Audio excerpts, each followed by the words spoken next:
breaking down every game, every day in Major League Baseball. This is the Baseball Betting Show. Here is your host, Greg Peterson. Hey, warmer friendly hello! Welcome to lovely Las Vegas for the Baseball Betting Show with myself, Greg Peterson, now part of the VSiN family of podcasts. We've got a great podcast for you as we're going to be joined in segment number 2 by one of our good buddies as we're going to be chatting it up with Matt Josephs, aka Major Matt.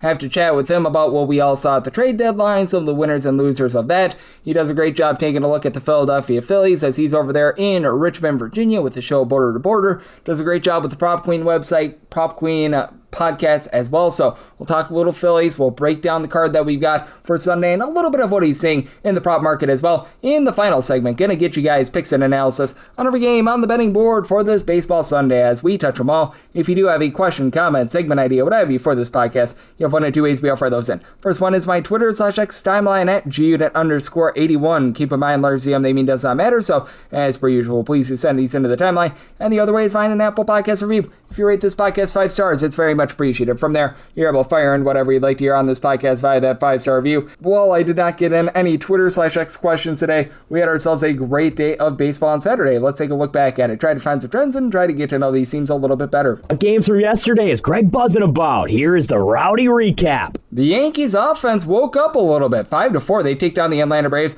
Chris Sale, an uncharacteristically meh start. 3 runs allowed in 6 innings. Victor Medeiros gives up a home run in his inning of work. Same goes for Danny Young. It's Ben Rice. He gets his 32nd home run in the campaign. And then home run number 2 for George Lombard Jr., the young gun. 2nd home run in the last week. Garrett Cole, he was not a lump of coal. 2 runs allowed in 7 innings. Brian Hendrick, he gives up a run in 2/3 of an inning, including a home run to Ronald Acuna Jr. His 12th of the campaign. Paul Blackburn walks the plank out of the bullpen scoreless, and David Benner does not poop the Benner. He gives you a scoreless inning. The debut of Clay Holmes for the Chicago Cubs, not quite as planned. As for the Royals, they're able to get the job done. This by a count of 6-3. Holmes gives up 4 runs over the course of 4 innings, including a home run to Jack Caglione, his 19th home run of the season. A little bit later on, home run number 20 for Caglione as he goes deep off of Colin Ray. Not really Colin Ray, not really Colin Boo in this one. 2 runs allowed over the course of 4 innings. And on the flip side for Seth Lugo, 3 runs allowed over the course of 6 innings as Ian Happ, he was not hapless. He was able to get his 19th home run of the campaign. And then from there, John Schreiber, Steven Cruz, Nate Pearson. They're all able to give you a scoreless inning. Being able to give you a lot of scoreless innings. How about what we saw from the Pittsburgh Pirates as they completely shut out the New York Mets, this by a count of 9-0. The 36-year-old Robert Stockwell, he looked like he should be stocking shelves in this one as he gives up 8 runs over the course of 3 innings. Doesn't give up any homers, but walked 5. From there, Xavier Curry, 3 shutout innings. Luis Torrens, that would be the backup catcher, he had to pitch multiple innings in this one. Gives up a solo home run to Brandon Lau. He gets allowed for his 25th home run of the campaign, and Bubba Chandler, he was pretty darn solid in this one. 6 shutout innings. Like Bukar, 2 scoreless innings, and then Kirby Yates, he was able to give you a scoreless inning as well. For the Washington Nationals, they burn Chase Burns 8-2. The Nationals able to get the job done. Andrew Alvarez, pretty solid start here. 1 run allowed in 5 1/3 innings. Max Kranick, he gives up a run in 2/3 of an inning as it was a solo home run for Eugenio Suarez, 16th home run of the campaign. And then Giovanni Cruz, Clayton Beater, and Tom Cosgrove, they'll give you a scoreless inning. For Chase Burns, 5 runs allowed in 5 1/3 innings. Sam Moll, pair of outside the bullpen, gives up a run, and Ron Meninaccio, he gives up 2 runs over the course of his 2 innings of work. For the Blue Jays, back-to-back wins over the Philadelphia Phillies, 7-5. This one is one that went to 11 innings as Max Scherzer and Aaron Nola, they have struggled this year. Both had relatively solid starts. Nola gives up 2 runs in 5 innings, including a home run to Vlad Guerrero Jr. I haven't seen that much this season. 7th home run season. Nathan Lukes, he would then go deep in the 11th. 6th home run in the campaign that comes off Chase Shogert between the 10th and 11th innings, gives up 3 runs, 1 of which was earned.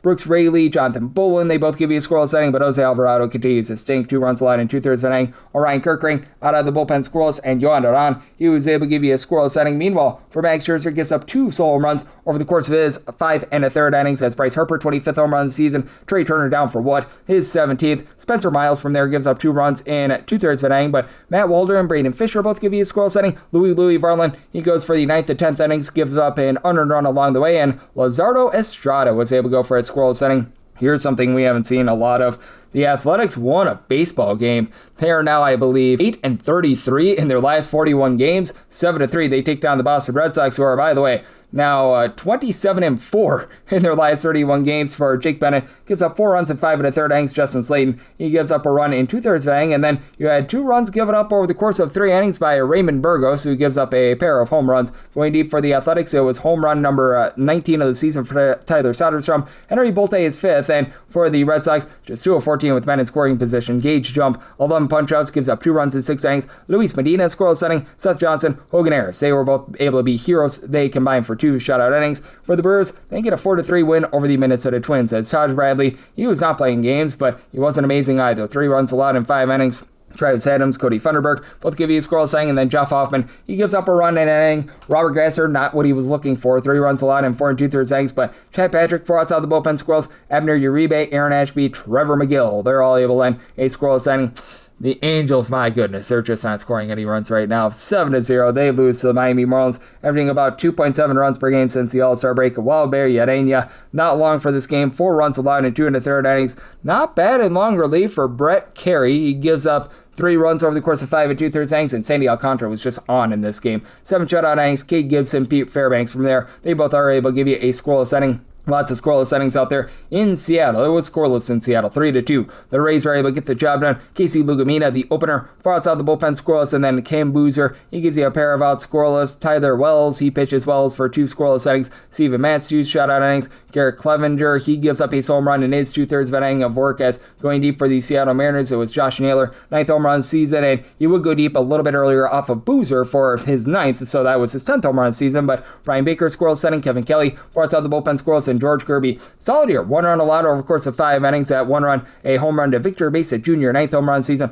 Michael Rucker, 2 unearned runs given up in his inning work. Serenity Dominguez, Josh Simpson, they both give you a combined 2 shutout innings. Andres Munoz, scoreless inning. But for Seattle, the offense continues to elude them. For the Dodgers, they get their first win since trading for Tariq Skubal. Yay, verily. 2-1. They take down the Arizona Diamondbacks. Brandon Pfaadt continues to be great. 7 shutout innings, but bullpen let him down. Jonathan Loaizaga gives up a solo home run to Kyle Tucker, 11th home run season. Then George Carrillo gives up an unearned run as he went 1 2/3 innings between the 9th and 10th innings. Braden Garcia out of the bullpen scoreless, and Yoshinobu Yamamoto, great start out of him. 5 2/3 innings scoreless. Evan Phillipson out scoreless. You had Alex Vesia give you a scoreless inning. Kyler, Tanner Scott, they combine for a scoreless inning. Edwin Diaz gives up a run in an inning. He has not been great this year, but got the win because Jack Dreyer was able to pitch a scoreless 10th inning. For the Slam Diego Padres, they slammed the Astros by a count of 3-2, as Michael King was the king of giving up just 1 run in 6 innings. Taylor Trammell, 7th home run in the campaign. Jeremiah Estrada, Adrian Morejon combined for 2 shutout innings, and then Mason Miller, he gives up a run in an inning, but he gets a save, and Peter Lambert gives up 3 runs in 5 innings, including a home run to Jackson Merrill. 17th home run season, Aniel De Los Santos, 2 scoreless innings, and Brian King was the king of giving you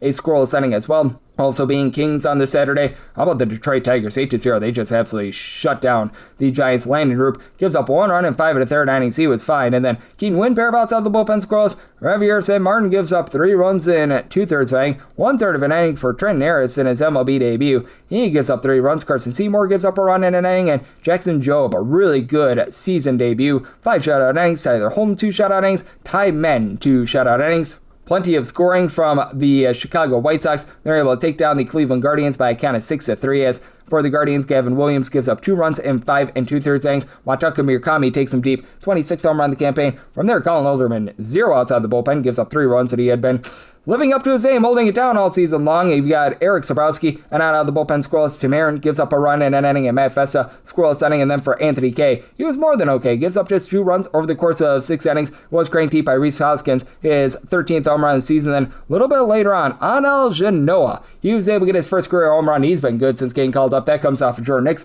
gives up that home run in a 1/3 of an inning of work. John Newcomb, pair of outs out of the bullpen scoreless. Brian Hudson, Grant Taylor, they're both able to give you a scoreless inning. And then for the Walker Texas Rangers, 5-1 winners over the Orioles. Jacob deGrom gets 9 punch-outs, gives up a solo run to Jackson Holiday, 6th home run of the season, but from there, Peyton Gray and Chase Ilseth combined for 3 shutout innings. Cal Quantrill, scoreless inning, and Kyle Bradish, 2 runs, 1 of which was earned in 6 innings. Grant Wolfram from there really wolfed this one up. He gives up 3 runs in an inning. Corey Seager, his 11th home run of the campaign, and then Uncle Rico Garcia was able to give you a scoreless inning. And for the St. Louis Cardinals, They got runs up on the board, but they fall to the Rockies by a count of 8-6 as Matthew Liberatore, 5 runs allowed in 5 innings, was taken deep by Jake McCarthy, 12th home run season. McCarthy then off of Luis Castillo, his 13th home run season for Castillo, 2 runs allowed in 2 innings. Peter Strzelecki, he gives up a run in an inning, and Kyle Freeland not long for this game, but 3 runs, 1 of which was earned in 4 1/3 innings. Juan Mejia, pair of outside the bullpen scoreless. Jimmy Harrigan, he gives up a run in 2/3 of an inning. Parker Molzinski, far outside the bullpen scoreless. Brendan Bernardino, Jordan Romano, they both give up a run in an inning with Jordan Walker going deep off of Bernardino, 23rd home run season, but for the Rockies now 19-39 away from home, so yay verily for them. And if you're taking a look at trend-wise, what we're getting in Major League Baseball right now, the underrate is darn near 51%, 875 unders, 842 overs, and that serves me correct, 43 pushes along the way. Favorites on the money line hitting at 56.2%, 963, and 749, and we've seen 240 of those favorites fail to cover the run line over the last 30 days. Favorites on the money line hitting about 56.1%, 198 and 155, and among those favorites, a whopping 59 failed to cover the run line, and the underrate over the last 30 days, 57.1%, 201 unders, 151 overs, and something like 12 or 13 pushes along the way, and over the last 7 days, 5 pushes, 47 unders, 42 overs, so a hit rate of 52.8% to the under, and favorites on the money line hitting at about 57%, 53 and 40, with 15 of those favorites failing to cover the run line. So that's what we're seeing right now in Major League Baseball, and that's what we're all getting trend-wise. Coming up next, how about if we do chat it up with our good friend Matt Joseph, aka Mid-Major Matt, right here on the Baseball Betting Show with myself, Greg Peterson, now a part of the Beats and Family Podcast.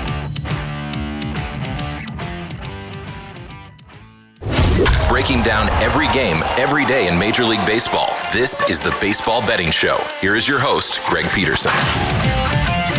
And we're back here in lovely Las Vegas for the Baseball Betting Show with myself, Greg Peterson, now part of the Beast and Family Podcast. Always great to be joined by this man, as we've got our guy Matt Joseph aboard, aka Mid-Major Matt. I know that he's doing an excellent job taking a look at this great game that we all know and love of college basketball 12 months of the year, but additionally he's looking at college football this time of year and all throughout the baseball season. He does such an amazing job on the prop front. He's over there at the Prop Queen website and podcast. Additionally, his radio show, Border to Border, that is on ESPN Radio in Richmond, is tremendous as well. So the man wears very many hats, does so also well, and you're able to follow him on Twitter/X at Mid-Major Matt. Altogether, Matt, always a pleasure, my friend. Thank you so much. Thank you as always for having me. It is always a pleasure, my friend. And since we last talked, the trade deadline, it came and went. And just what were some of your thoughts on the trade deadline? Because we certainly saw the Dodgers go for it. No shock there. And we did see a few American League teams make interesting moves. And in the National League, it felt like teams outside the Dodgers, it was a little bit of a hodgepodge as to some of those moves.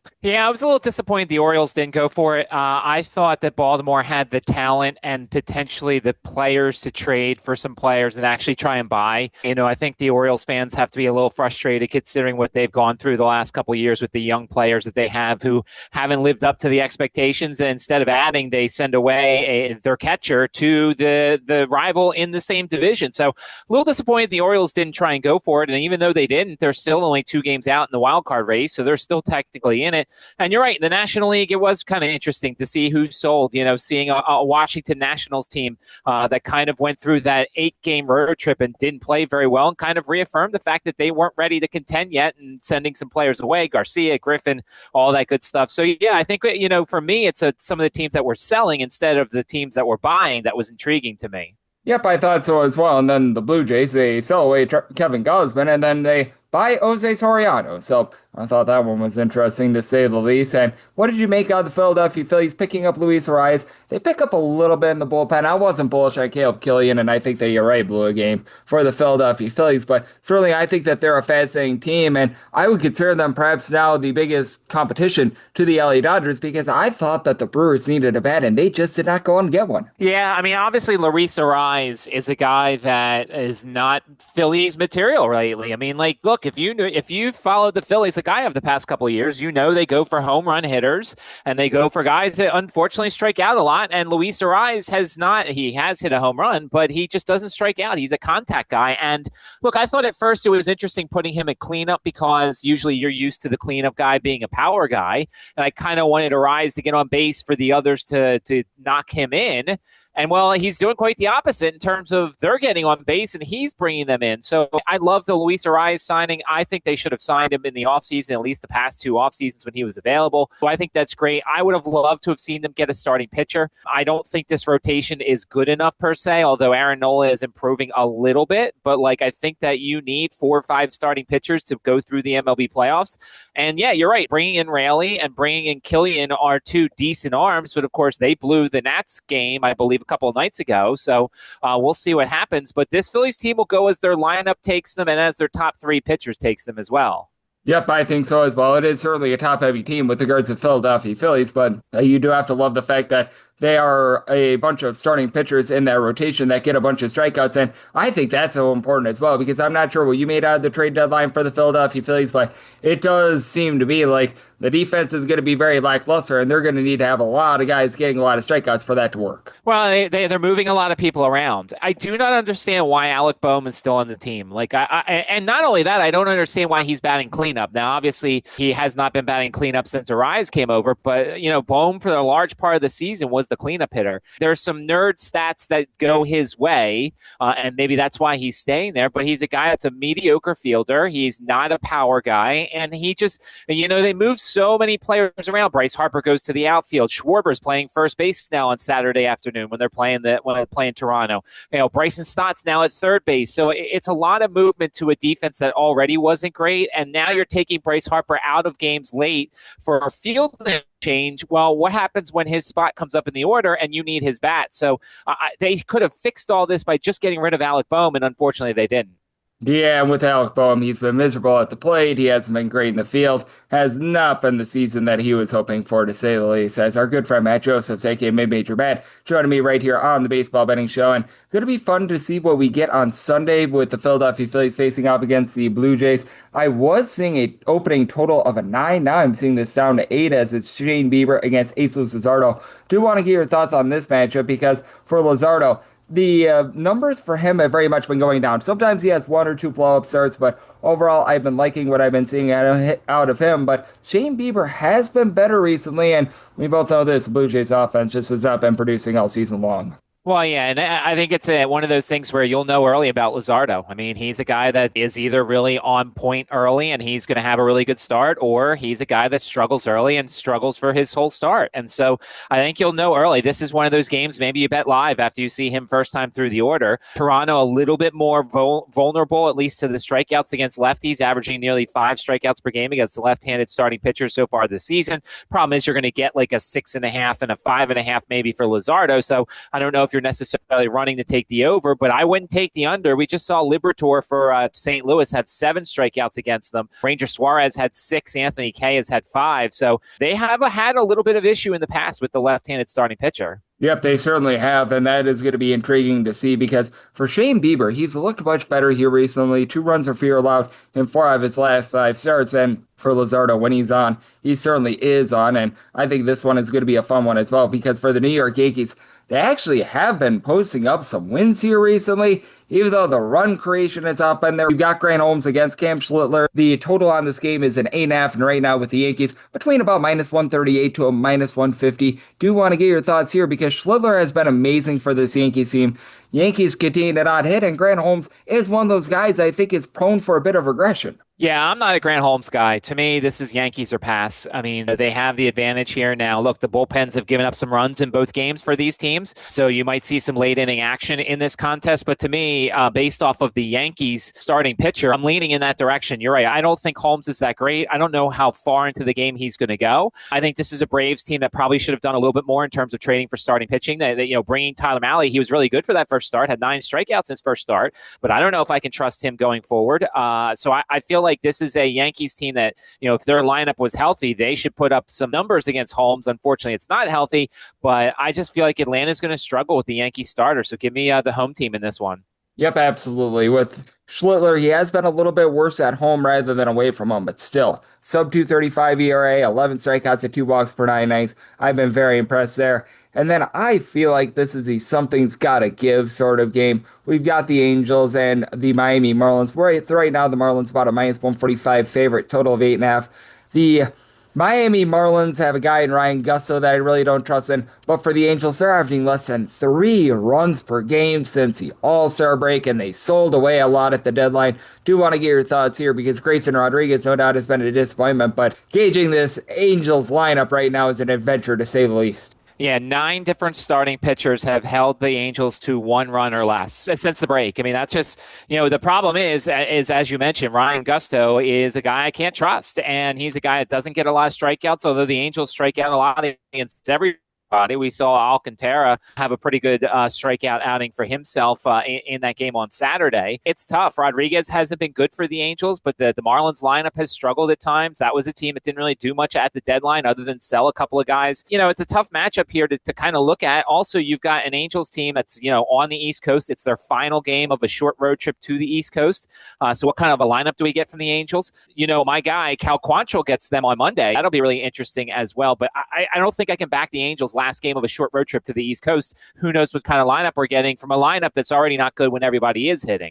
Yep, absolutely. And I do think that with the LA Angels, man, what match in a dark cave for them. They and the Athletics might be the worst 2 teams in baseball right now. And this one I also think is really interesting because for the Kansas City Royals, Randy Dominic is a guy that I have circled, starred, and underlined for regression. I have no idea. He's got an ERA that's hovering right around about a 1 right now, going up against the Cubs and Matthew Boyd, but we also have a total of 10 to 10.5 involving the Royals. Total is very high, and right now with the Cubs, about a minus 160 or so favorite. Do want to get your thoughts here because, man, for Randy Dominic, he feels like he's had one of the luckiest runs I've ever seen for a pitcher. I don't know. He's certainly not this good in reality, and so I'm certainly not looking to back Kansas City right now. The only way I would consider backing Kansas City, although it is that they're going up against a left-hander in this game, is they've had a little bit of an issue at times with left-handed starting pitchers, but they are a high-contact team as they always seem to be. Against lefties, though, over 5 strikeouts per game, so Boyd will be a guy who probably will find some success. Once again, this is kind of a getaway day. The Royals are heading out to LA after this. Their lineup's not very good. It's always a Sunday, and so like we always have to say here is with Sundays and Thursdays occasionally, you have to watch and see what these teams do lineup-wise, look at what some of the trends are, who's sitting, are we getting a backup catcher, are we getting a backup first baseman? So that's something you always want to consider when you look at these games at the end of series because some managers, always sit certain players on Thursdays or Sundays. Yep, absolutely. I think that is so well said by you as we've got Matt Joseph does great work over at the Prop Queen website and the podcast joining me right here on the Baseball Betting Show. And then this one I think is interesting because for the White Sox, I thought there might be a little bit of regression with them. We saw them take it on the chin against the Red Sox, but right now everyone's taking it on the chin against the Red Sox. But they're in a near pick'em game against the Cleveland Guardians with it being Joey Cantillo against Davis Martin. And Martin has had his issues away from him. At home, only 2 home runs allowed in 56 innings, and with the Guardians just not producing offense the way that they are, I feel like this might be a good opportunity here on the White Sox. And the Guardians are striking out a lot more against right-handed starting pitchers. I mean, we've seen some guys have a lot of success. Now, granted, a lot of them are supposed to have success. McLean had 8, Christian Scott had 7, Rasmussen had 9, Jared Jones had 9. These are all the kind of second-hand performances since the All-Star break. So a lot of them are guys who do get a lot of strikeouts, but so is Davis Martin. So I'll be interested to see what the number is for Davis Martin in that respect. And then, of course, on the White Sox side, another team that struggles against left-handed starting pitchers at times. They had 8 against Messick earlier in this series. They're averaging over 5 strikeouts per game against left-handed starting pitchers. This feels like it potentially could be an early under, depending on what the lineups look like. These 2 guys have had some success, maybe like a first time through, a first 3 or a first 5 under. Of course, I won't make any plays when it comes to this until I see A, the weather, because it is Chicago, and B, the lineups, because as I said, it is a Sunday. Yeah, absolutely. And I think that is so key because out there in Chicago, even though it's not Wrigley Field, that wind is going to have a big impact on things. And with Davis Martin, it certainly has been a good run for him at home. And then I think that this one is fascinating as well. We've got Dodgers versus the Diamondbacks, and the Diamondbacks have played a low-key, some great baseball, but Eduardo Rodriguez is a guy that I think is doing for some regression. Justin Robelski, he's not a high strikeout guy as well. He's actually had a few good strikeout performances recently, though, so it makes him all the more fascinating. Total about 8.5. Dodgers are minus 135, minus 145 favorite. Want to get your thoughts here on 2 guys that have been pitching to quite a bit of contact this year. Well, you've got the Arizona Diamondbacks who are averaging 3.53 strikeouts per game against left-handed starting pitchers. I mean, this is a team that makes a lot of contact. And as you mentioned, Wroblewski's been kind of all over the place when it comes to that sort of thing. I mean, I'm hoping for a higher number, and then I could just take the under. But once again, I want to see who's in the lineup and who's not in the lineup for that game. And then you look on the other side of things, and you look at the Dodgers. The Dodgers are pretty close to the most overs in K-prop so far this season. 65 overs and 43 unders when it comes to K-props. And I really think when you're handicapping the Dodgers in terms of the K-props, if you think your pitcher's going to be in there 5 or more innings, you're most likely going to take the over. A lot of times when the Dodgers are going under their K-props is because they're beating up the starting pitcher so badly that they're not in long enough to get strikeouts. So I think if you think that Eduardo Rodriguez is going to be around long enough in this game, you're probably looking at the over for him, even though he's not a strikeout pitcher. If you think he's going to struggle in this one, you're probably looking at the under because that's where the Dodgers get a lot of their unders from, the starters not being around very long.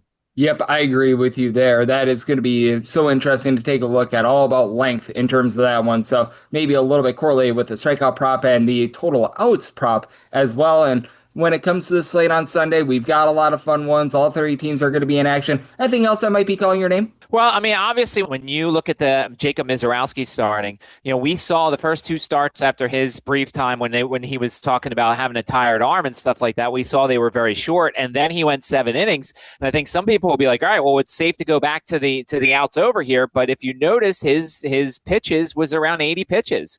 And so depending on how you feel about this Minnesota lineup here, you may not want to fall for the trap of just going back to the Misiorowski outs over here. If you look at the last couple of starting pitchers, against the Twins, you've seen some guys go a little bit longer, both from the left side and the right side. And that road trip to Seattle, Gilbert and Kirby both went 7 innings. So I'll see what the books kind of look at when it comes to Misiorowski. Plus, it's crazy. His last start, he had a 9.5 strikeout prop, and he went over it still. We don't see 9.5s very often. So this is a Minnesota team that has been better in terms of contact. 4.17 strikeouts per game against right-handed starting pitchers. The last 2 starting pitchers from the right side had 1 strikeout apiece against this lineup. So do you have a situation here where the under probably looks like a decent play, but are you really going to take an under against Jacob Misiorowski in a game like this, especially when you've got him, he's on fire right now when it comes to this sort of stuff. So that'll be a really interesting number to see that comes out in that one when you've got Minnesota and Milwaukee.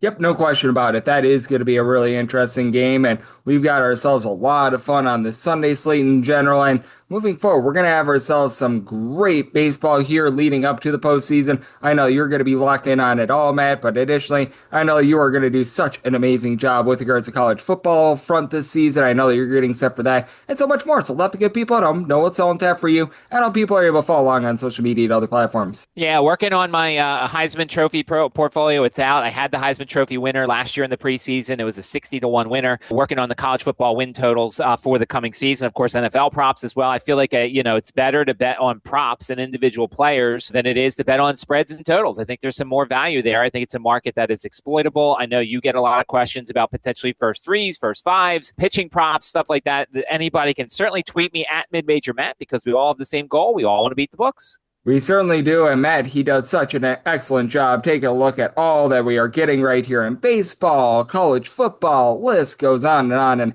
every single time he joins me, he lends such great insight. So, big thanks to Matt for joining me on the Baseball Betting Show, now part of the VSiN Family Podcast. And up next, it is that time of the podcast. I give you picks and analysis on every game on the betting board for this baseball Sunday as we touch them all.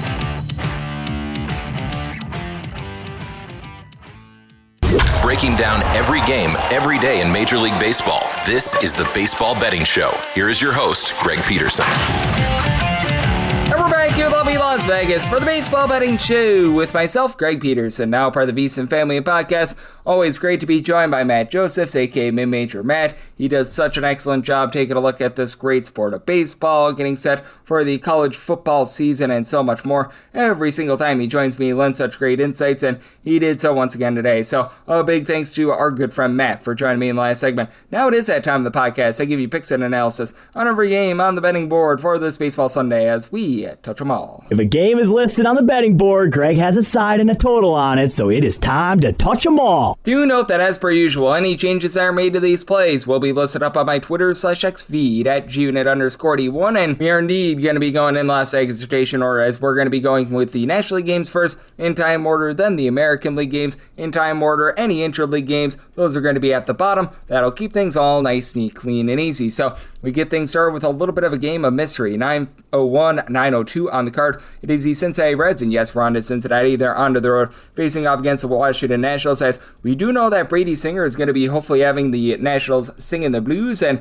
right now it's all to be determined for the Washington Nationals. That's why this game is off the board. I am seeing an opener or two of the Cincinnati Reds being a slim favorite here of -112, -104 on Washington, 9.5 the total, unders -120, overs even, and I did set a total of 9.3, so at a 9.5 I would be in on the under. Brady Singer has just been so much better this season for the Cincinnati Reds here in the last, should we say, about 2 or so months, because for Singer, he got off to a really rough start to the season. He still has overall for the season 4.67 ERA, 5.02 fielding dependent, giving up the 1.7 home runs and about 3 walks per 9 innings, but I mean, ever since I would call like late May, even like super early June, he's really been able to round into form, just to be able to keep it simple. How about if we take a look since June 1st, last 11 starts, he has now given up 3 earned runs or fewer in all but 2 of those starts, a 3.45 ERA and a 3.52 fielding dependent in this time span, giving up about 0.7 to 0.8 home runs per 9 innings, and they're thinking Trevor Williams might be utilized in a little bit of a bulk role here. He's been coming out of the bullpen mainly, and he's only thrown 6 innings in 4 appearances. Last season for the Nationals, he was a starter and listed up over a 6 ERA. This would typically be Zach Littell, but he got designated for assignment/release, so the Washington Nationals are just looking for anything whatsoever, and they've been a bottom 5 team in terms of bullpen ERA this season. They are getting back Brad Lord. He could be able to factor in to this as well, but Carson Palmquist, north of a 5 ERA. Giovanni Cruz has been able to give you a bit of something, but when it comes to these mix and match pieces that you've had, like, for example, you've been getting well north of a 5 ERA as well out of a guy in Gus Varland that I don't really believe in, Paxton Schultz. Like, these guys have not been amazing. And for the Nationals, the offense is taking a little bit of a drop off because James Wood, 30 plus home runs, over a 375 on base. He's currently out of the fold. You still have CJ Abrams. He's been able to supply 28 home runs, and post All-Star break, he leads the National League in terms of home runs, 360 on base, but he was the one guy in the starting lineup yesterday that entered in the game with over a 330 on base. Keibert Ruiz is able to move the line. Dallin Lyles give you a double-figure amount of homers, but you don't have a lot of guys drawing walks. Andres Shapiro, Dylan Cruz just have not lived up to their billing, and on the flip side for the Reds, you do have Sal Seward who's up to 25 home runs, about a 330 on base.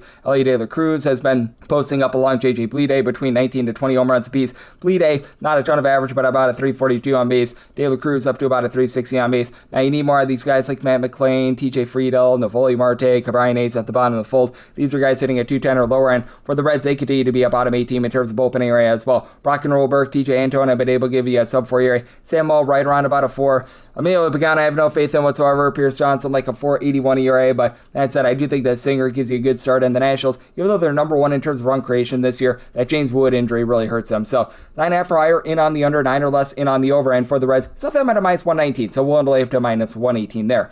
9:03, 9:04 on the card. It is the Mets. They are going to be on the road facing off against the Pittsburgh Pirates, as Jared Jones is going to be on the bump for the Buccos, and Sean Manaea is going to be going for the Mets. And the Mets, they do find themselves as a mid-tier underdog here. Going to be finding them between +118 to a +123. Meanwhile, -130 to -144. That number on Pittsburgh, 8 is the total in some places, with the over at a -115 to -120. Unders even to -105. Seeing some 8.5s, unders -120, and the overs even. And I did set a total here of an 8.3. Personally, I would rather go 8 to the over rather than an 8.5 to the under, mainly because for the Mets, they've actually scored more runs ever since Juan Soto's been out rather than when he was in the lineup. And for the Mets, they sell away that entire bullpen. Oscar Brisbane, Luke Weaver, AJ Minter, all those guys that were trustworthy towards the beginning part of the season. They are no longer out there for this team, and you do have a Pirates team that is averaging about 5.4 runs per game at home. They certainly got it rocking and rolling against Robert Stock yesterday, so that's big. And even though they're still dealing with the injury to Oneil Cruz, you've had Brandon Brandon Lau get loud with 24 home runs. He's giving you over a 250 average. Brian Reynolds continues to give you a 380 on base. He got back Spencer Horwitz with a 375 on base. Jake Magnum has been able to 300. He's been able to swipe some bags. You've got both Gonzalez is doing a solid job as well. And then for the Mets, you've been able to get a little bit more on some of these guys like a Carson Bench, who's been hitting about a 260 double-figure amount of homers.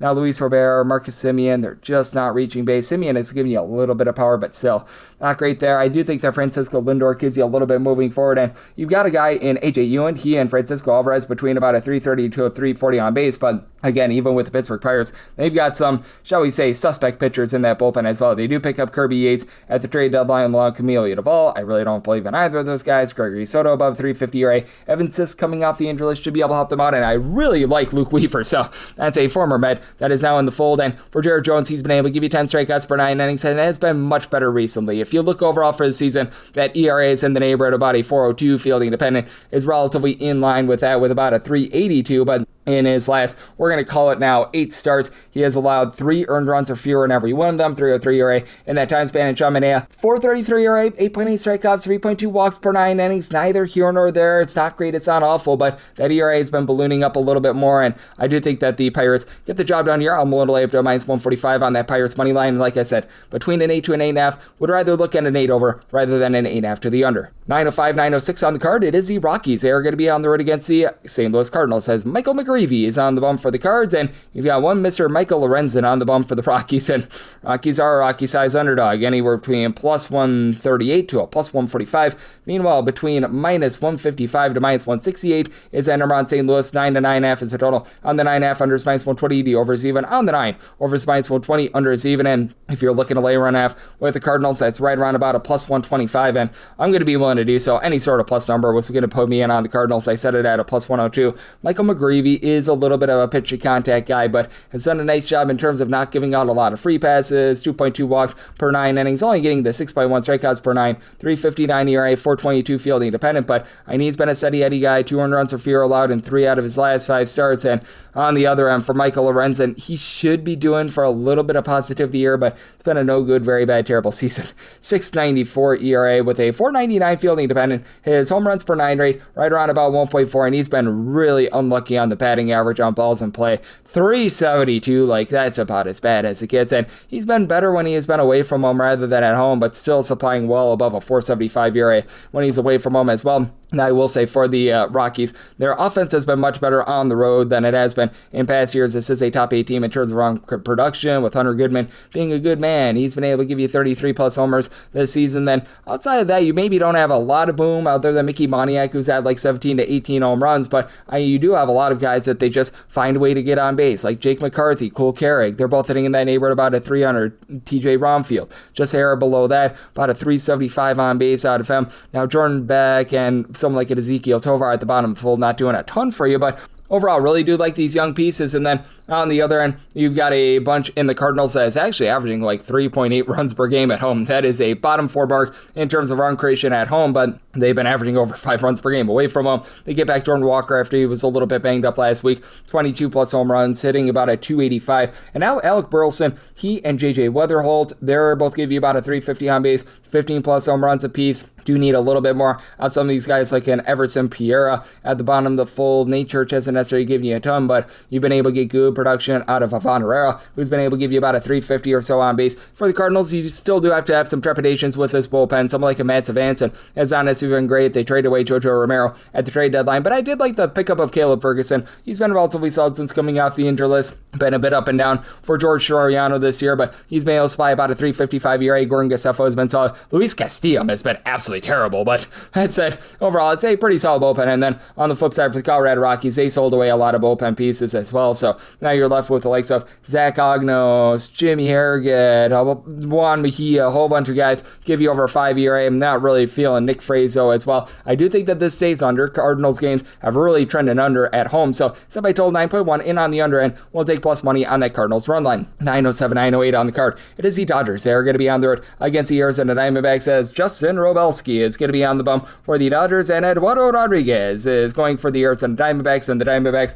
are finding themselves as a pretty good-sized home underdog here, catching them between plus 117 to as high as a plus 130. Meanwhile, minus 133 to a minus 154 is that number on the Dodgers. 8.5 is the total. Over is minus 120 to a minus 125. Unders between even and plus 105, and for the Dodgers, set them at a minus 152. I'm going to be willing to take a shot on their money line for Robelski. He is probably doing for a little bit of regression. He's only getting about 7 strikeouts per 9 innings, so he's pitching to a lot of contact. 3.31 ERA, 4.03 fielding dependent with 1.2 home runs allowed per 9 innings, and for Eduardo Rodriguez, he continues to give you less than 1 home run allowed per 9 innings, but regression is starting to hit him hard as well. 2.71 ERA, 3.97 fielding dependent, 5+ runs allowed in 2 out of his last 4 starts, 6.1 strikeouts, 3 walks allowed per 9 innings. Now he is backed up by a bullpen that I actually like. A lot of these mix and match pieces in this Arizona Diamondbacks bullpen have just gone out there and have been able to get the job done, as I'm not feeling Paul Sewell, but everyone not named Paul Sewell, like Braden Garcia, Taylor Clark, Juan Murillo, Gerald Carrillo,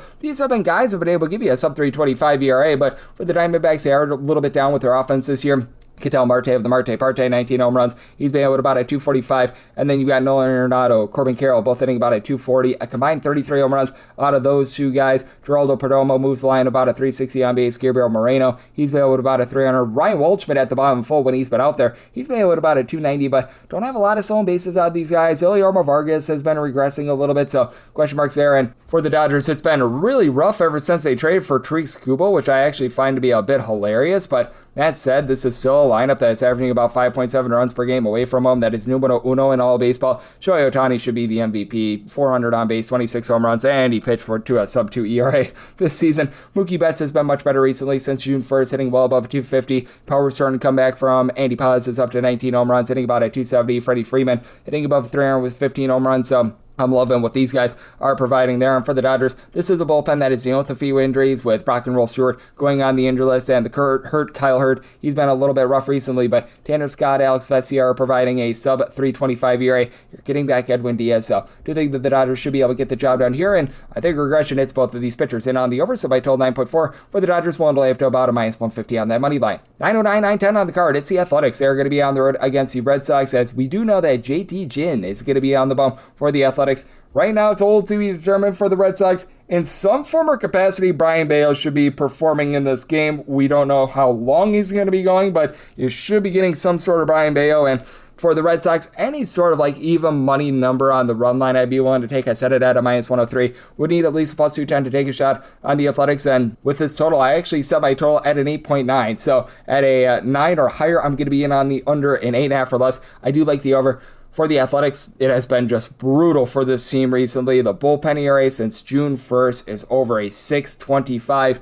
That said, Ginn has been one of the bright spots for this team. Now, he was doing for a lot of regression, and it is very much starting to hit him. As for JT Ginn, he's up to now about a 3.51 ERA, but closer to a 4.22 fielding dependent. Walks have been really the issue for him. 8.2 strikeouts, with right in that neighborhood about 4 walks per 9 innings. And for Ginn, with many of these Sacramento A's pitchers, they're typically worse when they are at home rather than away from home. He's been the opposite. Away from home, 3.69 ERA, 3.31 ERA when he's at home. And for Mr. Bayo, you have to expect that he's going to be able to get some bulk work. And coming out of the bullpen, he's been solid. Had an absolutely terrible start to the season when he was a starter, and he's still not getting a lot of swing and miss, as he only gets about 6.8 strikeouts per 9 innings, but about 1.2 home runs per 9 innings. And I'd be very bullish if they have like some sort of an opener and then Brian Bayo or in some form or capacity, because you do take a look at it for Brian Bayo. 10.35 ERA in his 8 starts as far this season. As a bulk guy coming out of the bullpen, 0.61 ERA in 44 innings. So that's been something to behold, to say the least. And this is a Red Sox team that I recognize that they lost yesterday, but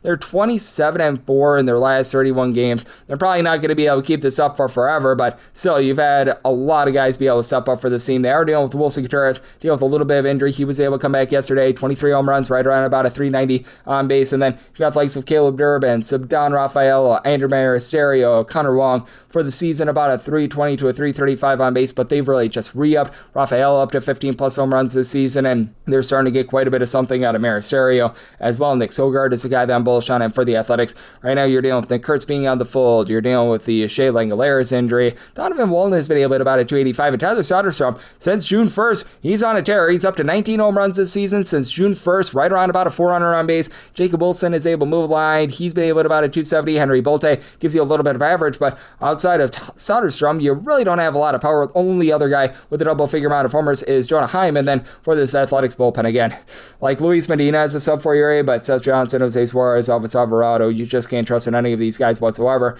And for the Red Sox, entered in the weekend number 1 in terms of bullpen ERA, Dron Guerrero, Giovanni Morin, Garrett Whitlock, I'll give you sub-325 ERA. Aroldis Chapman has been dominant as a closer, so any sort of like minus 102 or better in on the Red Sox on the run line, need at least a plus 210 for the Athletics, and then 9 or higher to the under, 8.5 or less to the over, 9-11, 9-12 on the card. It's the Guardians. They are going to be on the road against the White Sox, as we do know that Mr. Davis Martin is going to be on the bump for the Southsiders, and Joey Cantillo goes for the Cleveland Guardians. And with the Guardians, they're in a relatively pick'em game. You're going to be finding them between about even money to as low as a minus 110. Meanwhile, between minus 108 to a minus 105 is that number on the White Sox. 8.5 is the total. Over and under, both at minus 110.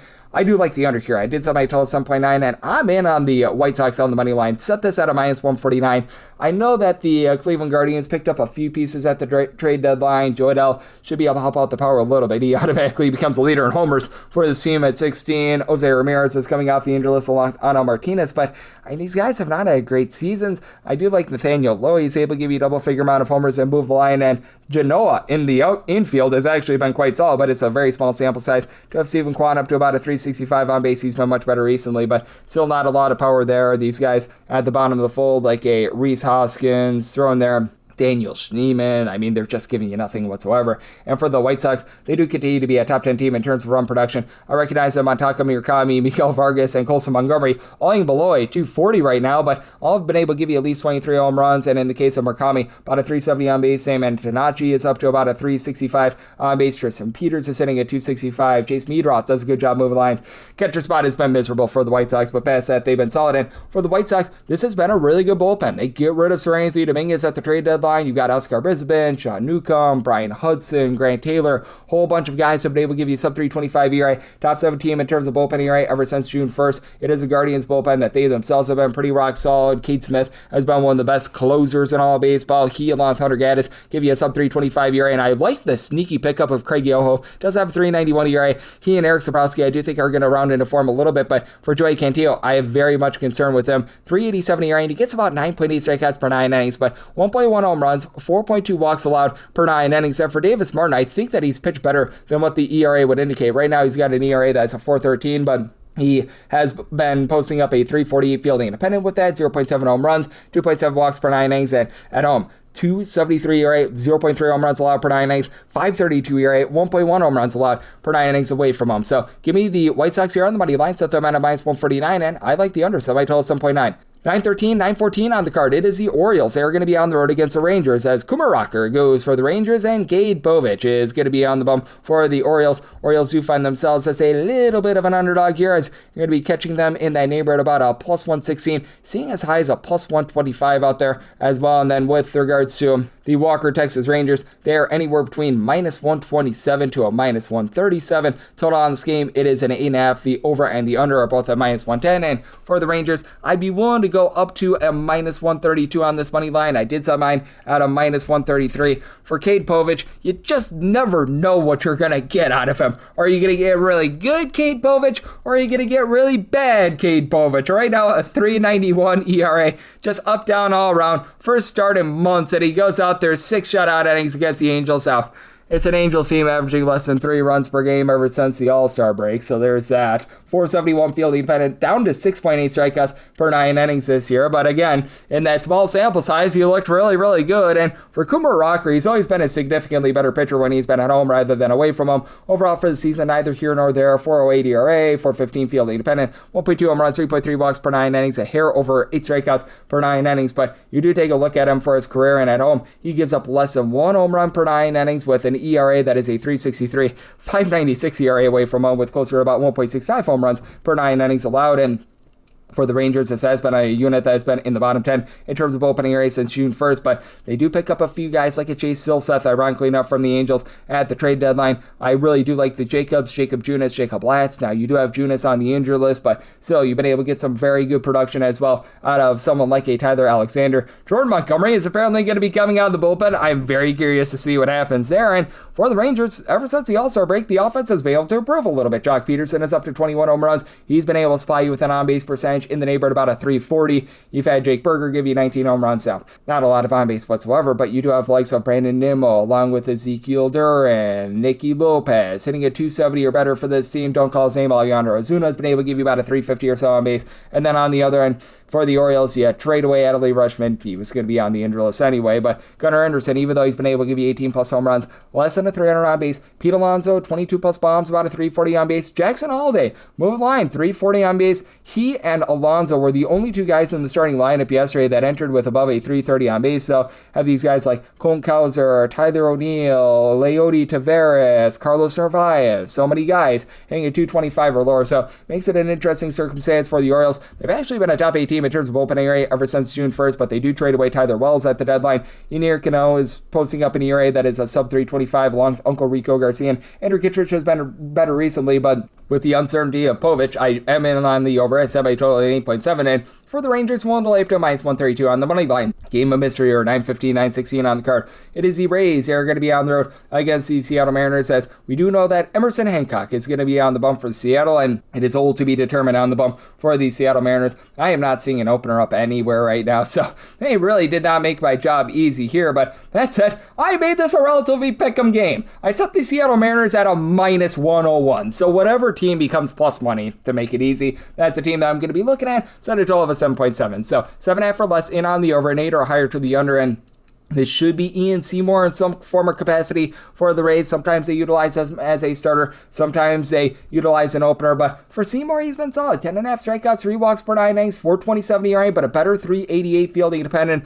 Throughout his career, he's always actually had better swing and miss stuff when he's been a starter rather than coming out of the bullpen, which I find to be interesting. Rays have been able to improve that bullpen a little bit as well with having no longer Craig Kimbrell in the fold. That is just an addition by subtraction, but additionally, you've been able to have Brian Baker be able to give you a sub-3 ERA. Cam Boozer has been really good for the team. He and Kevin Kelly have been able to supply a sub-3 ERA. Tyler Wells is a guy that they picked up at the deadline. And Garrett Clevenger down to about a 3 ERA after a miserable start to the season. For the Rays, you've got 3 real mashers for the team. Obviously, Junior Caminero is your main guy. 33 home runs, 375 on base, but 15 home runs piece out of Yandy Diaz, Jonathan Aranda. They both give you over a 365 on base. And then you've had Chandler Simpson give you 30 stolen bags. He hits near 300. These guys like Nick Fortes is hitting above a 250. Ben Williamson has been able to move line at 250, so I'm very bullish on them. Johnny DeLuca is a guy that I like him for the Seattle Mariners. What has really been killing this team has been the offense. They have been a bottom 6 team in terms of run creation. Cal Raleigh went from the big dumper to taking a big dump, hitting less than a 175 this far this season. But Cole Young, he's now hitting about a 265 with about 14 home runs. Randy Rosarena, 14 bombs, 375 on base. Julio Rodriguez, Dom Canzone,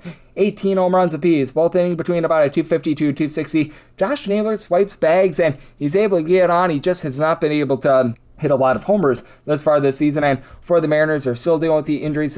Matt Brash along Cooper Criswell, but they've been able to do a relatively solid job with that bullpen. Jose Ferrer is posting up a sub 335 ERA. Gabe Spire, I know that he's been fighting suspension a little bit, but he's been able to give you a sub 3 ERA. Over Bizardo is a guy that's able to give you something in the bullpen now. Not bullish on Sir Anthony Dominguez whatsoever, but it's been as steady as they come with regards to the starter in this one in Emerson Hancock. He's not necessarily going to blow you away with his swing and miss stuff, but it's solid. 8.4 strikeouts per 9 innings. He's giving up about 2.5 walks, 1.1 to 1.2 home runs per 9 innings, a 3.33 ERA. Fielding independent, that's just a hair above that, but at home he's been able to lower that ERA to a 3.08. At home he gives up about, like I said, 1.1 or so home runs per 9 innings, so it does make it a very interesting ordeal here. Like I said, whatever team becomes plus money, that's what I'm going to be taking on the money line. Then 7.5 or less, like the over, and 8 or higher to the under. 9:17, 9:18 on the card. It is the Phillies. They are going to be playing against the Blue Jays. Shane Bieber has a fever for getting outs, and It is going to be Jesus Luzardo on the bump for the Phillies. Right now, only a few openers up on this game, with the Phillies being a minus $2 favorite on the money line, but the run line is a plus 114. Meanwhile, if you're diving in on the Blue Jays, right now find that between about a plus 168 to a plus 170, and total on this game, I'm right now seeing an 8 with the over at a minus 120, the under at even. I'm seeing one straight 8.5 with the under at a minus 120, over is even money, but I'm going to be willing to take a shot on that run line here of the Philadelphia Phillies. I was very much willing to take any sort of plus money there. For Shane Bieber, he's been better recently. He's actually given up 2 earned runs or fewer in 4 out of his last 5 starts, but he still is giving up well above 1.6 home runs per 9 innings, still getting over 3 walks per 9. The swing and miss stuff has not been great, and for this Phillies team, they've been a significantly better offensive team at home rather than away from home. Away from home, they're actually a bottom 8 team in terms of run creation. At home, they're averaging about 4.8 runs per game. That is 8th in all of baseball, and they pick up Luis Urias at the trade deadline. Really love that. He hits well above a 300. Obviously, Bryce Harper, along with Kyle Schwarber, have been your main man. Schwarber is not at a home run in quite a while. He's at 33 home runs right now. Perhaps he hits one Saturday, but when I'm recording this, but he's been a little bit cold there, but Harper was able to go deep yesterday. He's up to 25 bombs this season. Brandon Marsh has been able to give you 15 home runs, hitting at 275, and all of a sudden, Justin Crawford is moving the line. The catcher spot has been an issue along with some of those outfield spots, but Brian De La Cruz might be shoring that up a little bit. And then on the other end for the Blue Jays, boy, they're averaging 3.9 runs per game. They are dead last in the big leagues with that regard. Nathan Lukes is starting to go down the toilet bowl. Ian Jesus Sanchez hitting between about a 260 to a 275, and Vlad Guerrero Jr. throw him into that mix. He actually went deep yesterday. Vlad Guerrero Jr. now up to 7 home runs, but still been a rough season there. Brandon Valenzuela and Alejandro Kirk have been banged up throughout the season. You haven't been able to get anything out of the likes of Miles Straw, Andres Jimenez towards the bottom fold. Ernie Clement, it's about a 285, but doesn't draw a lot of walks.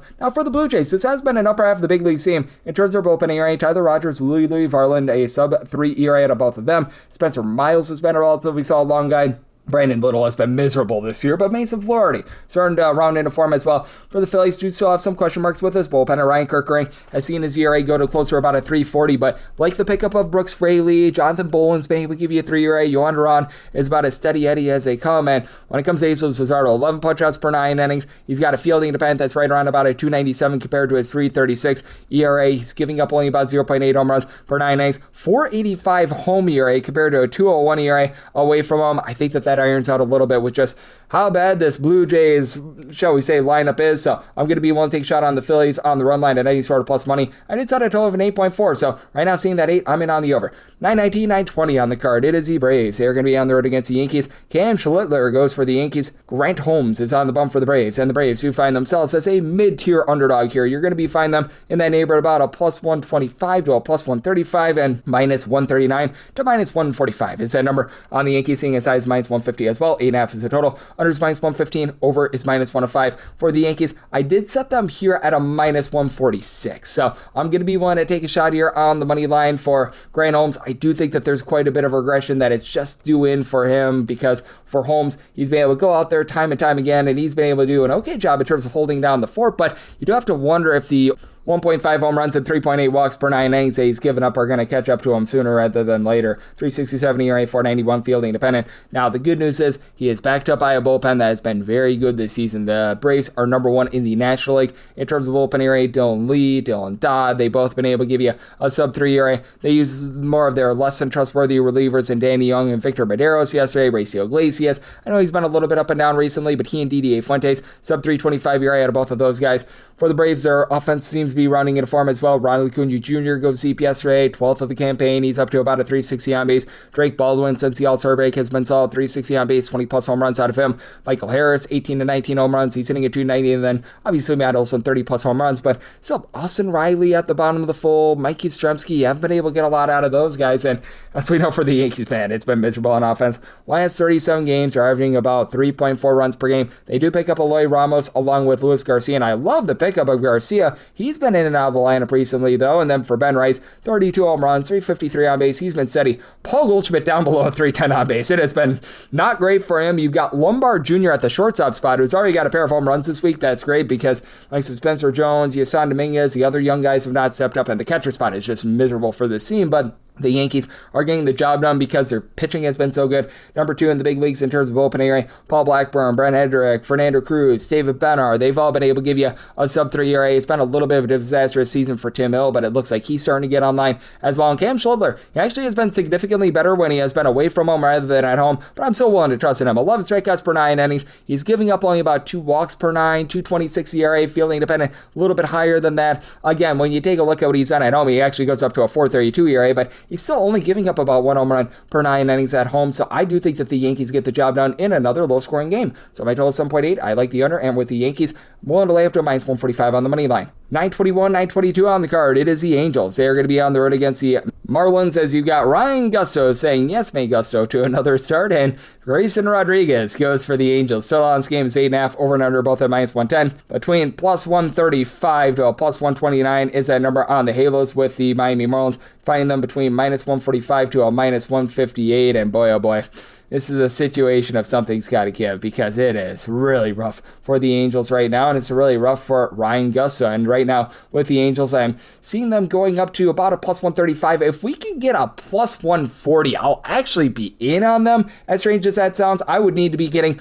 more like a minus 138, minus 139-ish to be able to take a shot on Miami. So right now, a little bit of wait and see. I think that once all is said and done, I'm actually going to be in on the Angels in this game, as Grayson Rodriguez, it's been a no good, very bad, terrible season for him.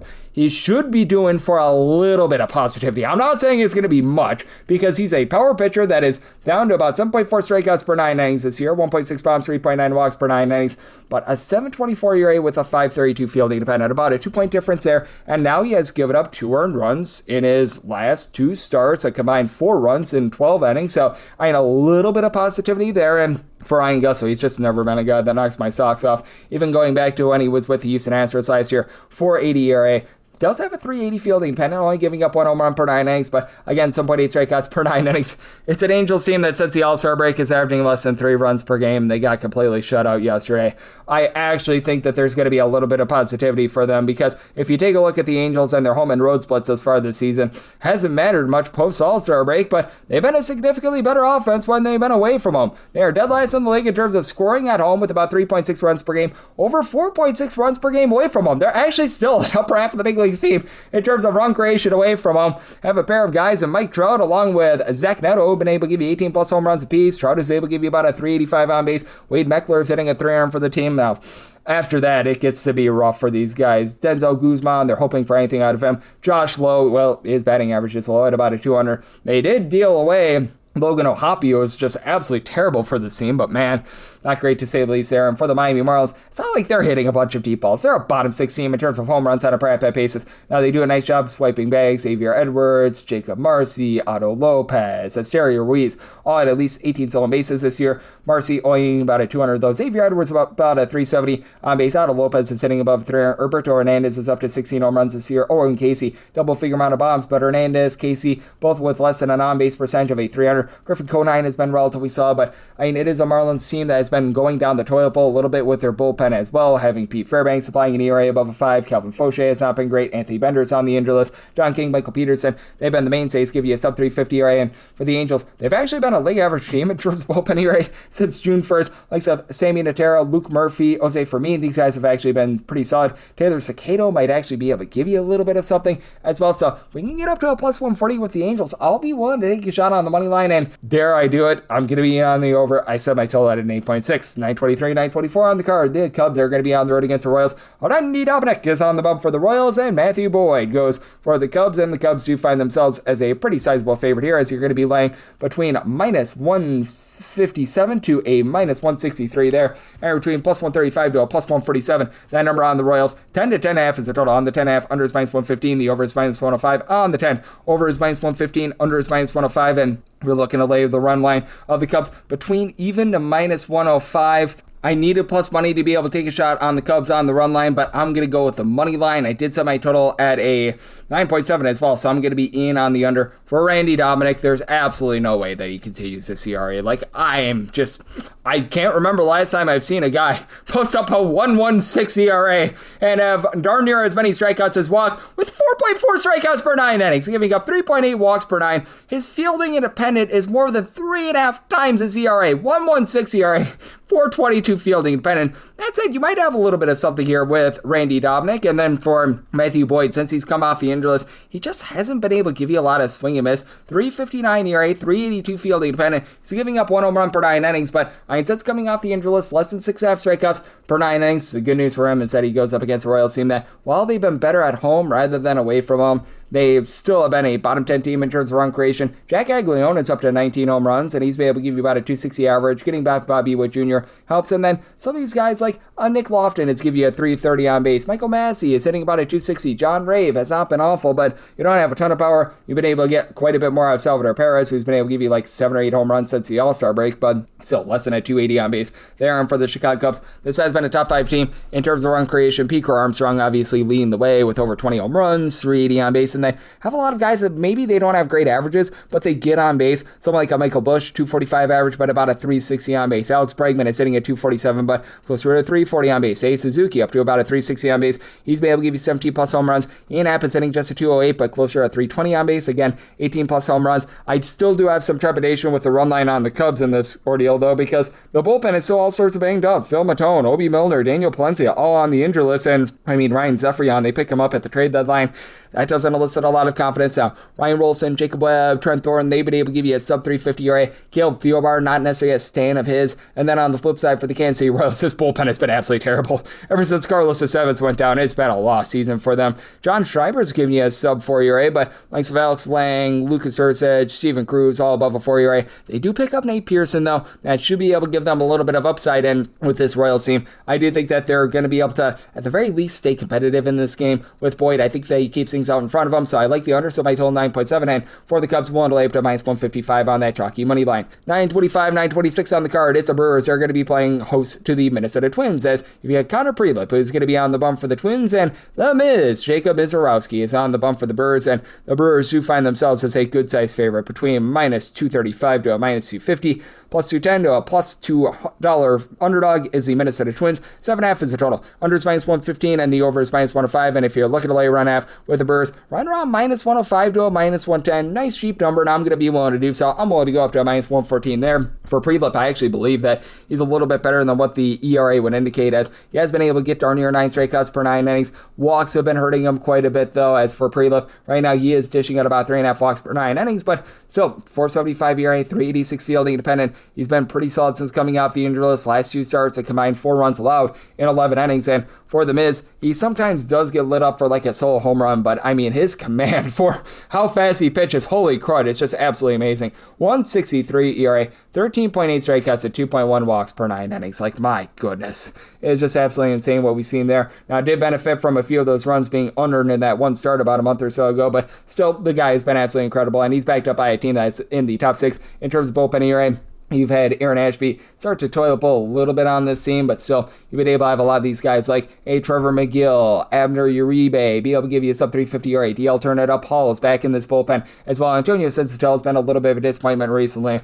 I sort of expected some regression there, and for the Brewers, even though they don't necessarily hit the deep ball, bottom 7 team in terms of home runs on a per at-bat basis, they continue to be a top 8 team in terms of run creation. Jackson Chourio and Bryce Terang both have 16 home runs apiece, both hitting above a 265. William Contreras continues to hit about a 265 along Jake Bauers, and Bauers 375 on base with 20 home runs. And then these guys at the bottom of the fold, like a David Hamilton, has been able to give you 21 stolen bases. Andrew Vaughn is hitting a 300. Gary Sanchez about a 370 on base. And on the flip side for the Minnesota Twins, the offense has just been stagnant when Byron Buxton has been out of the fold. It's been an issue for them. Now, you do have 19 home runs out of Cody Clemens, but less than a 290 on base. Lucas Shaw has been able to move the line. He and Austin Martin are both give you about a 350 to a 360 on base. Been able to get some relatively good production out of Trevor Larnach and Ryan Jeffers. They've been able to give you about a 360 on base, and been able to get a little bit of power of Brooks Lee and Josh Bell as well, but still a little bit suspect there. For the Twins, they did improve that bullpen at the deadline, picking up A.J. Minter and a few others, but it's still a bullpen that's in the bottom 7 in terms of ERA. Andrew Morrissey, Andres Gomez, they've been able to give you a sub 375 ERA. I'm not a believer in Jeff Hoffman. He's been a little bit better recently, but man, it's been a little bit of an issue there. Travis Adams, Taylor Rogers, these guys are just not providing a ton, so I'm in on the over, so my total is 7.7, and for the Brewers, I'm willing to lay up to a minus 114 on that run line. 927, 928 on the card. The Tigers are going to be on the road against the Giants as Logan Webb goes for the Giants, and Troy Melton hopes to have the Giants melting away. And right now with the Giants, they are a slim underdog, anywhere between plus 102 to a minus 105. minus 110 to minus 120 for Detroit. 7.5 is the total. Under is minus 115. Over is minus 105. And I said my total at 7.2. I'm going to be in on the under. I do expect there to be some regression here for Troy Melton because he has been posting up a sub-2 ERA all season long. It's absolutely wild. He's down to a 158 ERA, but a 378 fielding dependent. He's only giving up about 1 home run per 9 innings, less than 3 walks per 9, but only 7.8 strikeouts per 9 innings. He's pitching to a lot of contact now. San Francisco going to be able to help him out quite a bit because it's a pitcher-friendly ballpark, and Logan Webb knows all too well about this. 295 career home ERA with 0.5 home runs per 9 innings at home, 391 road ERA, and he does have a 374 ERA overall for the season, 7.3 strikeouts per 9 innings, but 297 ERA in his past 11 starts, so he's starting to round into a little bit of better form. Now for the Tigers, also rounding into better form. How about this bullpen? Over the last 60 or so days since June 1st, this has been a top 7 unit in terms of bullpen ERA. You've been able to have so many of these mix and match guys just do a nice job in terms of stepping up, giving you some solid innings. Ty Madden has been able to give you a sub-3 ERA. They've been without Will Vest, and that has probably been a good thing for the team. They're getting Brendan Hennepy off the injury list. You've been able to get really good production out of Tyler Holton as well, so absolutely love what these guys have been able to bring to the table. And on the flip side for the San Francisco Giants, dealing away Caleb Killian, probably a good move for them because he has been really rough for them. Now you've got Keaton Wynn off the injury list. The opener, JT Brubaker from a few nights ago, Sam Entages, Dylan Smith. A lot of guys giving you a sub-375 ERA, and they do trade away a few pieces at the trade deadline, and Leonamas does need to pick up the right around about 280 on base, but 18 plus home runs out of him. Rafael Devers, 23 plus home runs. He's starting to give you a little bit of something. Daniel Susich at the catcher spot, moving the line, and this Alivis Bosby already has a pair of home runs in a week or so at the big league level. He looks like he's going to be the real deal. And Jungle Lee has been able to about a 3 for this team as well. And then for the Tigers, they've been able to round into form. They're more of a league average team in terms of their run creation. You've been able to get really good production out of Dylan Dingler. He's up to 25 plus home runs. He's hitting darn near a 275 right now. Riley Green moves the line with 12 plus home runs, over a 360 on base. Kevin McGonigal, Gleyber Torres, over a 375 on base. Bottom of the fold with these guys like Matt Vierling, Zach McKinstry still leaving something to be desired. And Spencer Torkelson does have 20 home runs, still only about a 311 on base. I do point myself on the side of Logan Webb with his dominance at home. So like the Giants on the money line, set them at a minus 138, and like the under, so I total 7.2. Wrap things up with 929, 930 on the card. The Astros are going to be on the road against the Slam Diego Padres as Christian Javier is going to be on the bump for the Astros. And as of right now, we've got old to be determined for San Diego. So this is a game that is totally off the board. I'm not really seeing any openers out there whatsoever, but I've got my handicap because I do think that this is going to be a poo-poo platter sort of pitcher's game for the San Diego Padres with probably some Randy Vasquez thrown in there. I set it to where I'm willing to lay up to minus 135 on the Padres, plus 137 or better. The Astros set it to 12 and 8.4, 8 or less, in on the over, 8.5 or higher, the under. For the Astros, this is going to be a bit of mix and match as well because Christian Javier, he was coming out of the bullpen for a little bit of time as well. And for Christian Javier, if you look at the overall season numbers, not great. 659 ERA, 517 fielding dependent, 1.3 home runs, right around about 5 walks per 9 innings, but ever since he has come off the injury list, he has been quite a bit better. It's not saying that he's going to be back to the Christian Javier that we all know and love from many, many years ago, but still, in his last 18 innings, he's been posting up an ERA that is more in the neighborhood about like a 330, so, it's been significant improvement there. The swing and miss stuff, it's still relatively solid. He's still been able to get over 7.5 strikeouts per 9 innings, and then on the other end, Randy Vasquez is a guy that pitches to a lot of contact. Again, I don't think that he's going to be long for this game. You might be seeing some Griffin Canning, you might be seeing some JP Sears. Vasquez is probably the one that I trust the most out of those three. Vasquez only 5.8 strikeouts per 9 innings, but 1.2 home runs, 2.8 walks per 9 innings, and Sears is just a guy that I don't trust him whatsoever. But if you're able to get through 5 solid innings with the San Diego Padres, you've got that back end of the bullpen. Obviously, Mason Miller has been one of the best closers in all of baseball, but then you'll look a little bit past that. Wandy Peralta, Yuki Matsui, Adriano Hone, these guys have been able to give you a sub-335 ERA. And for the Padres, 5 plus runs per game ever since the All-Star break. Jackson Merrill's hot. He's been able to give you 17 home runs, went deep once again yesterday for the team. Ty France, he's been hitting well above a 300 since the All-Star break. He's up to 15 plus home runs. Manny Machado still hitting at 210 for the year, but he's been much better post All-Star break, 20 plus home runs. Fernando Tatis Jr., 350 on base. He's starting to hit some bombs again. And then for the Astros, it's a top-heavy lineup. Yordan Alvarez, 35 home runs, 440 on base. He's been absolutely incredible. Isaac Paredes has been able to give you about a 350 on base, double-figure amount of homers. Jose Altuve starting to round back into form. And Christian Walker, 20 plus home runs, but then got the guys at the bottom of the fold, like the mix-and-match outfielders, Zach Cole, Cam Smith, Lamont Wade Jr., Joey Looper, Fido. Man, you're getting nothing out of those guys. Smith has been able to give you a little bit of power, but less than a 300 on base out of him. The Jake Myers experiment has not been great. And for the Astros, again, top 6 team in terms of bullpen ERA ever since June 1st. Getting back Josh Hader has made all the difference for this team, as Brian King a little bit over a 3.50 ERA, but Steven Okert a sub-3 ERA. Bennett Sosa has been a little bit up and down, but since he's come off the injury list, he's been better. Brian Abreu and Yalde Los Santos have not been great, to say the least, but Josh Hader has been pretty solid as well, so it leads to an interesting circumstance. One way up to minus 135 with the Padres, plus 137 or better. Looking at the Stros, and then 8 or less, like the over, 8.5 or higher, the under. That wraps things up for the Sunday edition of the Baseball Betting Show, now part of the VSiN family of podcasts. Big thanks to our guy, Matt Josephs, aka Major Matt, for joining me in the last segment. If you do like what you're hearing from this fine podcast, Baseball Betting Show, you're able to subscribe wherever your podcast, Apple Podcasts, Google Play, Spotify, Stitcher, and TuneIn. If you have a question, comment, segment idea, what have you for this podcast, I have one or two ways we offer those in. First one is my Twitter/X timeline at gunit_81. Keep in mind, largely on they mean does not matter. So per usual, please do send these into the timeline. Other ways, find an Apple Podcast review. If you rate this podcast 5 stars, it's very much appreciated. From there, you're able to fire in whatever you'd like to hear on this podcast via that 5-star review. I am with you guys every single day, giving you picks and analysis on every single game, every single day. So I'll be back with you once again tomorrow. Thank you so much.